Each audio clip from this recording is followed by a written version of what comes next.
Alright guys, moving on to Hatchet 3 from 2013. This one's written by Adam Green, but not directed. And honest, I think that, I don't even know who the director is, I didn't even look it up, but I know he didn't do anything after this. And if you told me that Adam Green directed this, I wouldn't bat an eye. It looks exactly like the other two, and Victor Crowley, like, definitely the guy got his style down, and I mean, who knows how, if like he shadow directed Adam Green a little bit, but looks just like Adam Green's directing, so there's no complaints there. We have Danielle Harris coming back as Mary Beth Dunstan. We have Caroline Williams, his Stretch from Texas Chainsaw Massacre 2, which is my favorite in that franchise. It's so good to see her always. Zach Galligan as the sheriff. Derek Mears as Jason from the Friday the 13th remake, which I don't care for that movie at all. And then we have, of course, Kane Hodder as Victor Crowley, and Parry Shannon returning in his role that he has in every movie, all four, only actor to be in all, or yeah, only actor, not character, to be in all four of these films. And I love him in every single one of them. He is so funny. I love Parry Shannon. So we open right where 2 left off, just like 2 left opened up where 1 left off. And we have Mary Beth, like in the ending of the last one, shooting Crowley's head apart, and just his head is just completely fucking almost gone. And he's still alive, obviously. And she ends up reaching down her arm down into his throat, and he ends up falling back onto that big ass chainsaw with the testicle hanging kill from the last movie, and just completely gets shredded and vertically in half, and just looks great. Like, good opening scene. I said in the last 2 reviews that, like, this is definitely my least favorite in the series. And I haven't seen it in years, this one, but, like, upon going back and seeing it this time, yeah, it's still my least favorite in the series, like, by far. It's good, it's not bad in any way, like, it's enjoyable, I like watching it, but it's definitely my least favorite in the series. It's a lot more action-packed. It's like an action slasher, which it's fine, it works. And there's a lot less comedy in this, which I'm mixed on because I love Marcus's character and just everybody else's funny lines in the first movie. There's comedy in the second movie, like I said, just doesn't hit for me, especially the guy with the hood up always with the biscuit gravy song. Get the fuck out of here. It just doesn't work for me, the comedy in the second one. There's a few funny lines, but that's basically it. But this one's definitely less comedic, and the few funny lines we get are mostly from Parry Shannon, and they are hilarious, like always. And we get an awesome Adam Green cameo after the credits, where he's playing the friend from the first movie with his little cameo in the original. And he says, "I should have went on that swamp tour." And man, he has no idea how lucky he is that he did not go on that swamp tour. Damn, man, he is one lucky bastard. And see, this is why this movie's like my least favorite in the series by far. There's so much more stupid shit in this movie that makes me just roll my eyes or say, come on. Like when she walks into the police station, Mary Beth, like after walking back to town, and she's covered in Victor Crowley's blood. She has his fucking scalp in her hand and a gun in the other hand. And immediately the cops all pull their guns, say, get on the ground and arrest her. So, like, what did she think was going to happen? What did she expect? I get it, she's traumatized, like, completely from the last 2 nights. But come on, still, like, what did you think was going to happen there? Like, you walk into a police station with someone's scalp in your hands, completely drenched in blood, with a gun. She's lucky they didn't just shoot her on sight. Like, come on, that's so stupid. But I guess for the plot, they had to get her into jail to get her out later in another stupid way. So that was, I don't know, just stupid. But then we get a great shower scene with Harris, and man, she's so fucking hot. I love Danielle Harris. Awesome, nice little shower scene with her. And then we get a nice shot of her, like staring, traumatized, like with the jail cell bars behind her. That's a really cool shot. I like that a lot. Let's see here. This is great, man. The self-reference to Adam Green when the sheriff is interviewing Mary Beth, and like she's in the cell, and then like Adam Green's character is in the cell over, and he says after hearing the story of what happened the last 2 nights in the swamp, and he says that's got to be the stupidest story with the poorest decision makings I've ever heard. And Adam Green's character looks up like like he took offense to it. Oh, that's such great self-reference, man, and him just making fun of himself. Like, I wonder how many people who like saw this franchise or just this movie like and doesn't know what like Adam Green looks like, if they even got that. Like that is brilliant right there. Like that's the type of self-referential humor and stuff that works completely for me. Like compared to, I've said in my Scream review, just I do not care for Scream or the Scream franchise, and then that's probably why. Like the self-references and the meta humor and everything just doesn't work for me in those films. This is fucking brilliant. Like that is such a cool little line and stuff that he wrote in there. I like when the black cop walks up after the sheriff leaves and starts walking towards Mary Beth, and she's just like, fuck off, and he just turns right around. That's funny too. And like I said, there's some funny stuff in here, and there's some great kills and great practical effects. There's some CG, and one scene in particular looks fucking so dumb, but it's good. It's a great, enjoyable watch. I just don't like it as good as the other movies in the series, like by a mile long. And we need...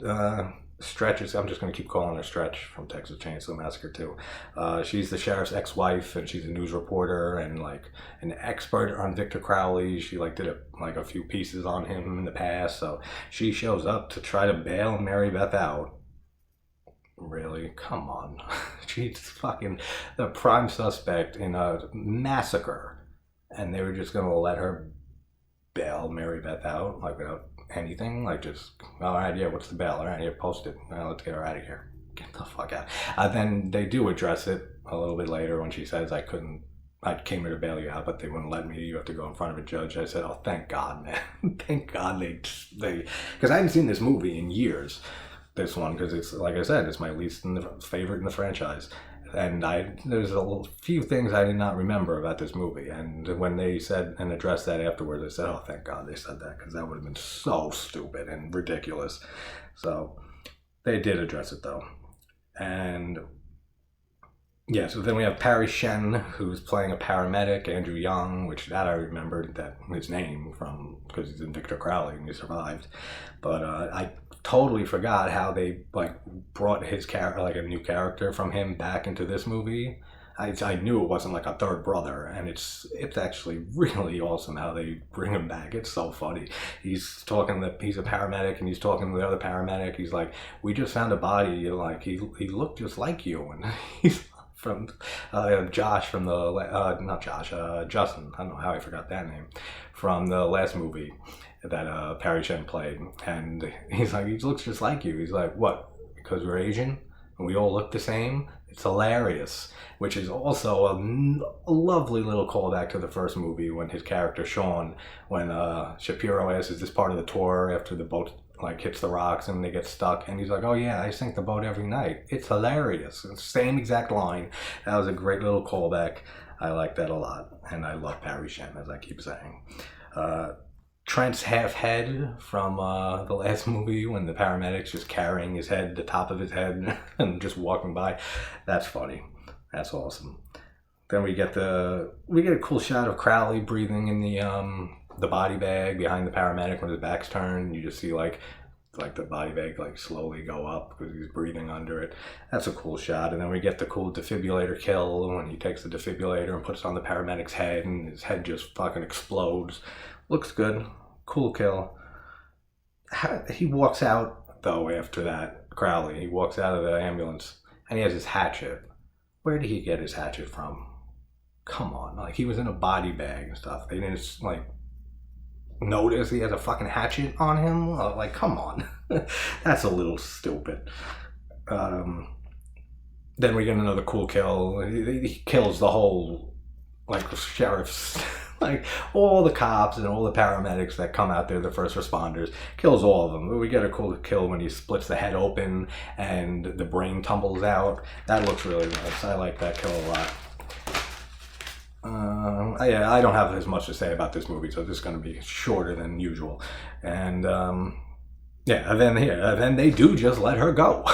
Like Black Cop and Stretch says to him, "No, you better let her go right now. Get the fuck out of here." That is so ridiculous, dude. There is no cop on this planet who would let a prime suspect in a murder, not even a murder, massacre, a fucking bloodbath, and just let her go with a civilian. Come on. So this is what I'm saying. Like, there's so much more stupid, like, poorly thought out things in this movie, and that's why it's my least favorite. But still enjoyable, like I said, except for all the stupid shit. And then we meet Officer Hawes, played by Derek Mears, and he is the head of the SWAT team that gets called in after all the first responders are killed, except for the sheriff and Andrew Young, Barry Chant's character. This guy, this sheriff's deputy, whatever, he has a fucking rocket launcher. That's fucking ridiculous. Who's letting this guy carry a rocket launcher around? Come on. It's like, let's see. And then another thing, like this is most of the notes I took on this were the kills and like just the stupid things in this movie. Like, so you can just tell how my opinion on this movie differs from the rest. Mary Beth says when they're in the cop car, going to meet the guy to get Thomas Crowley's ashes, and she says, what is Thomas Crowley has to be 300 years old? What type of line? What line is that? 300 years old. We know that her father, her uncle, and Trent were the ones responsible for Crowley's death, pretty much, you know. That they burnt the cabin, and then he tried getting out, and his father axed him, hatchet him in the face. How old could her dad and uncle be? Maybe in their 60s? So they were kids, so that was 60 years prior, around that. And let's assume that Victor Crowley's dad was in his 50s, 60s even. That's 100 years, 120 if you want to stretch it. Where did she get 300 years old from?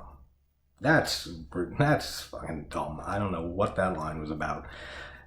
We found out the only living relative of the 3 kids that basically killed Crowley, responsible for his death, has to deliver him his father's ashes to put him at peace. This is Stretch's theory, the reporter's theory. And since they're all dead, all 3 of them, and Mary Beth is the blood relative, she's the one that has to do it. And man, like I said, Danielle Harris, she's fine in this, just like the last one. She does a decent job. Nothing great. I prefer the other one from the first movie of Mary Beth. I prefer her better. What the hell is her name? I forgot it in the last review. Feldman. Tamara Feldman. That's what it is. I remember that because Tamara sounds like Samara. It sounds like the girl from The Ring. And I don't know. That's how I remembered it. And yeah, I just like her better as Mary Beth. And for continuity reasons, like I need continuity in my movies.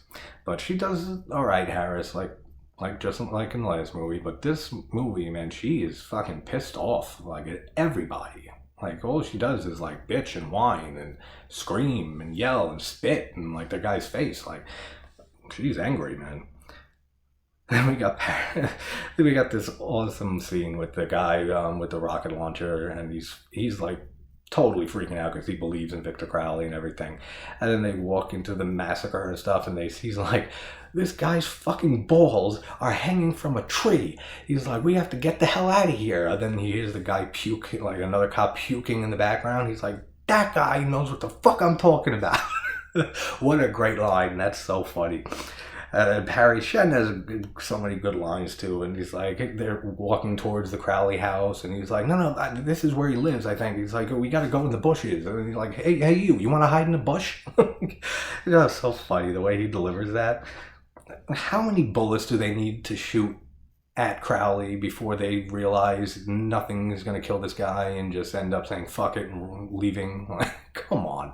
They shoot him with, gotta be thousands of bullets in this movie. Like, there are thousands of bullets being fired at him. And he just keeps coming. And nobody just says, fuck this, yo, I'm out of here. Like, come on. Like, see, there's just so many stupid things. And this is what I do. I love picking movies apart. But if it's a better movie and stuff, like the last two, there's not that much to pick apart. There's just a lot of things that it just makes no sense. But let's see, he hacks on the counter. And he does. We have the kill and like he just massacres like 5, 6 cops, the SWAT team members, like in a row. Smashes one's face in with his boot and stuff, which we see a much better version of in Victor Crowley. God, I can't wait to watch that after this. My favorite in the series. Well, tied with one, and for their own reasons. They're very different films, but I love Victor Crowley. It is such a great film. And we get a nice kill for Hawes, for the lead SWAT team guy, Derek Mears, and he gets his spine just like ripped out of the front of his chest, and it's a really cool kill. We get the stupid rocket launcher guy again, and he fires a rocket launcher into the house, and it totally misses Crowley, but hits the guy that he was trying to kill. That's funny, and just like blows the house up pretty much. And Crowley does not take kindly to his house being destroyed, and so he just takes this guy and like throws a burning stick in his back, and then he rips it out of him. And like the practical effects are great in this movie, just like the others. Like I can't complain about him, except like I said, for a little bit of CGI near the end. But great, and this kill is awesome. He just rips this guy's 2 arms off, and then he just slowly pushes his boot on his head and sinks his head into the fucking mud and dirt and whatever, and you see like bubbles coming out. Awesome. Really cool kill. Really cool kill. One of my favorites in the movie. And then we get to see the great Sid Haig, the great and late Sid Haig, which, oh man, I love him so much.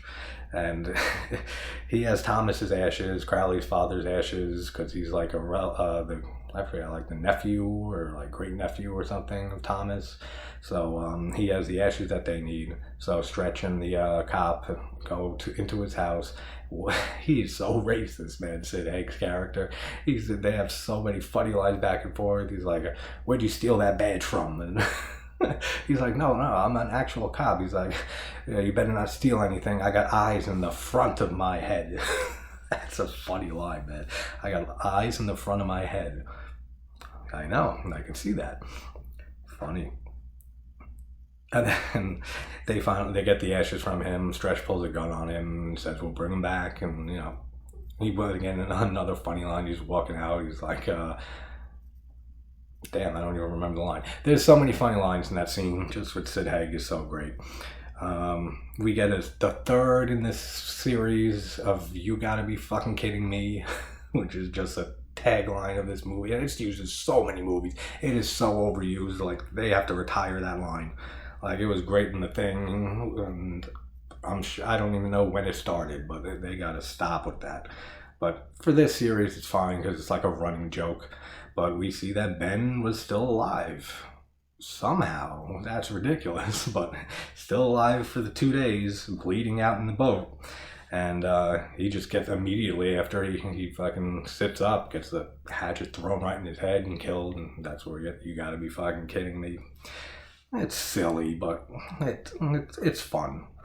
And then I really like after that, like there's the other guy right near the boat, and alligator comes out of the water and just bites his head and drags him into the water. So Crowley just like looks at it and like lets him get dragged off by the alligator. He's like, all right, well, he did what I wanted to do. That's awesome.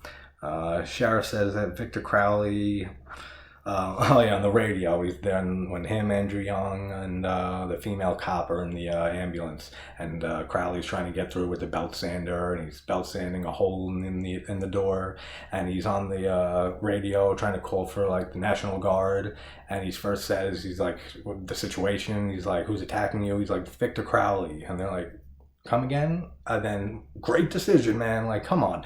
Who's going to believe that? So he's like, we got armed gunmen, crazy gunmen here, and they took out, like, everybody here. All right, we'll be there as soon as we can. Good move, man. And even Andrew Young's character is like, yeah. Like, say that. No one's going to believe that. And I say this all the time. And I said this in one of my reviews, Intruder. Anytime that there's a killer in these movies, like, you can't kill the killer. Like, you have to incapacitate him somehow, or like put him in a fucking trunk and like do something. Because if not, you kill the killer, you're going to prison. Like, you're going right to jail the rest of your life. because there's bodies everywhere. You're the only person alive. You're covered in blood. And there's no one else to interrogate. There's no killer to interrogate or talk to or anything. So you're going to prison. And they never show that part, like at the end of movies. And especially with supernatural shit like this. Like, it's a fucking ghost in the woods. Like who would believe that? So that was awesome that they made him say that. And just say, no, it's a crazed gunman. Get over here now. And stuff. All right, we'll be right there. Andrew, yeah, that's good. Great scene. We get a cool shot of the corpse from the defibrillator kill at the beginning of the movie with when the sparks are flying from the door when Crowley's trying to get in. That's a cool shot. And we get the sheriff's kill with the belt sander. His whole head is basically fucking just sanded off. Blood squirting out of the bottom of his head. Awesome looking stuff. Why the fuck would that girl cop try to reach for that gun? Come on, that's so fucking dumb. She's seen how thousands of bullets hit Crowley in this movie. Thousands of bullets. And she's seen this guy just keep getting up and keep getting up and keep getting up and coming and coming and coming. And she's gonna reach for a handgun in front of that open hole when she just saw the sheriff get his face sanded down. Come on, that's so stupid. That's like one of the stupidest things in this movie. It's like, are you serious? Like, why? Like, what are you going to do with that handgun? You're going to shoot him like 6 times and he's going to, what, you're going to kill him? Like, come on. So stupid. But that does lead to probably my favorite kill in this movie when she just gets her arm pulled through the wall after the door after she tries reaching for the gun, and Andrew's like freaking out in the corner and she's reaching out for him and he just rips her through this hole. Like the hole's like, I don't know, like that big maybe. Rips her through this hole and her whole body is mangled on the other side of the door and her fucking just skeleton's exposed and there's just guts everywhere. Fucking awesome. Looks so good. Such good effects. That's my favorite kill in this movie by far. That is awesome. Then we get another one that's probably my second favorite here when they go to Stretch and Mary Beth and the cop get there to give the ashes to Crowley, and Stretch and they try to give the ashes to him on the ground and he doesn't pick them up, so he keeps like walking towards Mary Beth and the cop shoots him a few times and he falls and he says, oh, we're dead, and he gets killed. I don't even remember how. And then Stretch gets her head ripped off by him holding her hair and just pulling her head off clean off, and just great effects. That's a really good kill too. Then Mary Beth gets impaled on a tree branch, and she's sideways on the tree. It goes right through her chest, and in her last moments she just smashes the ashes on Crowley's head and he starts melting away and stuff, and there's CG in there and it still looks all right, but there's definitely a lot of practical effects too, but they touched it up CG wise, but you can tell, and it looks all right. It doesn't look terrible, but like this next thing, but and I love how Mary Beth is so traumatized from the last 3 days and so sure that he's melted into like a fucking skeleton. Like he's fucking the deadest he's ever looked. And she's so sure that he's still alive, and she's saying like, come on, motherfucker, get up, move. I know it, come on. Like she's so traumatized and shit of this guy that she just, no matter what, he will never be dead to her. And that's cool. And then finally she just says, fuck it, shoots him, and we get this terrible CGI, like blue flame and stuff. Like, what the hell was that? Looked so stupid. That looked so terrible.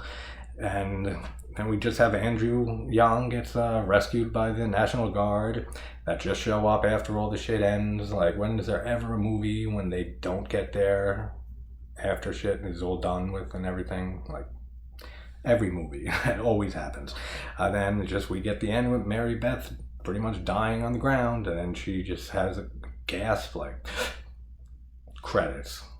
And yeah, she's dead. She's fucking dead, dude. I know she has a after credit sequence in Victor Crowley. I've seen the movie so many times, but yeah, she's fucking dead. Get out of here. Are you kidding me?